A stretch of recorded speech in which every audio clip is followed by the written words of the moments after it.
Hello everybody and welcome to today's video. Today I am going to be going over how to make a kind of betting and gambling system, a very simple one in rpgmaker MZ. Let's go. Alright, so first things first, let me show you how this works. I'm gonna need some tokens to play this, so let's just go grab those. If you're curious about how the list that's in the upper left is working, go and check out my previous video where I go through how to make that. Alright, so I hit play rock, paper, scissors and start. Grab this text box. You have 10 tokens. How many would you like to risk? If you win, you'll get double back. Alright, so let's play it safe. Let's risk 1. Rock, paper, or scissors? Paper. Oh, scissors, you lose. Alright, so I lost that one. Try again. Yes. You have 9 tokens. Let's risk 1 again. Paper. A draw. Try again. Scissors. Oh my goodness, a draw. Rock. Yay, I won. So now I should have 11? No, because I used 9. So yeah, 10 is right. Let's bet 5. Rock. Rock. Yay, I win. So now I should have 15. So yeah. Let's leave. That is how that works. So let's break that down. Alright, so to start, it's just a simple yes, no transfer event. If yes, transfers you to rock, paper, scissors gamble. You'll notice that there is a little switch thing here, which is to do with the list that pops up. Anyways, once you're here, we have a very long event. So here is if you win, lose, etc. It'll ask you if you want to try again. Turn the switch off, bring you back to this page. Alright, so here we have label bet.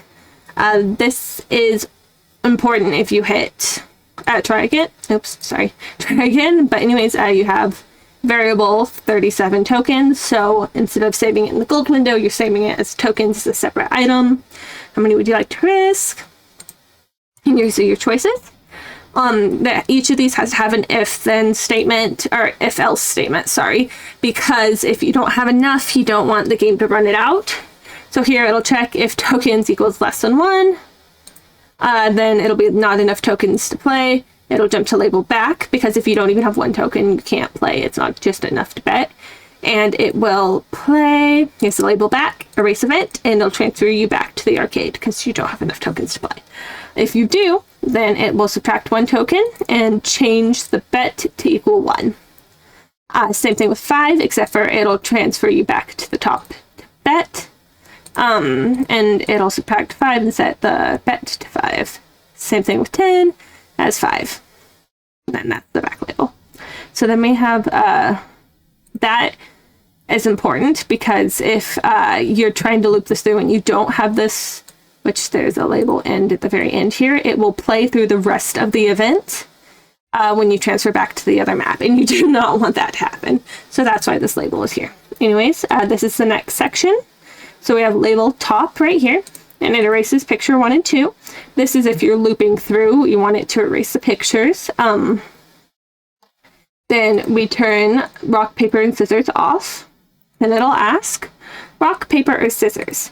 Now, depending on your choice, it'll turn on that variable and it will show that picture. So we have rock, paper, which is here, or scissors. And it'll have those switches on. And then it'll decide what the NPC does, which is a random variable 1 through 3. You can do 0 through 2. I just find it easier to remember 1 through 3.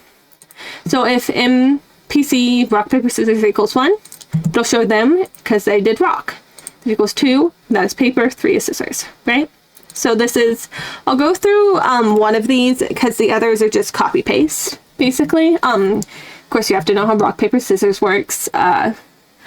Rock beats scissors, scissors beats paper, paper beats rock, because rock crushes scissors, scissors cut paper, paper covers rock. So if a player chose rock, an NPC chose 1, which equals rock, a draw, try again, jump to label top, and it'll jump you to the label right at the top right here. Alright, if NPC chose paper, then you lose because you chose rock, so then it erases the picture and turns on control self switch here, was asked if you'd like to try again. If NPC chose scissors, then you win. then it mixes picture 1 and 2 and runs a common event betting win, and then also controls the switch A. And the rest is the same, just switching up what's a draw and what's a win and what's a lose. So let me run you through that common event. It's pretty simple. If bet equals 1, you get 2 tokens. Bet equals 5, you get 10 tokens. Bet equals 10, you get 20 tokens. And that is literally all that is. I should have this set to auto run. I keep forgetting to do that, but yeah. That is the gambling rock, paper, scissors. You could have, here, let me show you actually. You could have them do a custom amount. It just involves some scripting. And I don't really know how to code in so many words. So yeah, you can do it that way if you would like, and you would have to set up the event to be a lot grander with a lot more code in it, honestly. And yeah, I just decided to just do base RPG Maker, which is what I usually do. But y'all be free, do what you want. I kind of a hypocrite here because I haven't done it, but if you want to really differentiate your game from all the other gaming systems out there, oh my gosh, all the other RPG Maker games out there, you should probably learn at least a little code. Yeah, I would highly recommend learning to code because you can customize the system even farther with code. I'm pretty sure that RPG Maker MZ specifically uses JavaScript, which is honestly a pretty easy language to learn. And since, you know, we have Google, it's not hard to Google certain scripts and calls. You just really have to learn how to put everything together. But yeah, that is it for today's video, and I hope you all have an amazing rest of your day, night, morning, whatever is for you. Bye!